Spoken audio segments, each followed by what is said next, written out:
Shakib Al Hasan, interesting celebration. আমাদের আজকের এই বিপ্লব কাঙ্ক্ষিত ফল মিলবে না।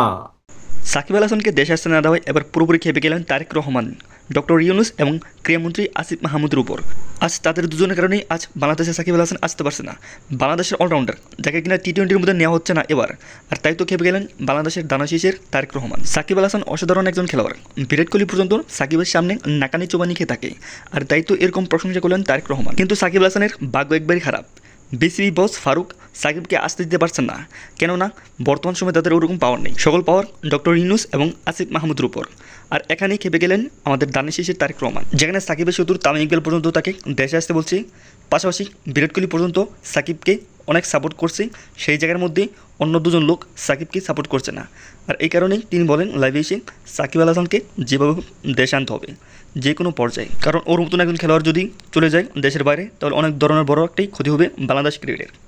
তো প্রিয় দর্শক, সাকিব আল হাসানকে যদি দেশে আনা হয় তাহলে আপনার কেমন লাগবে কমেন্ট করুন কমেন্ট বক্সে। সবাই ভালো থাকবেন, সুস্থ থাকবেন, আর এই চ্যানেলটি সাবস্ক্রাইব করে আমার পাশে থাকবেন।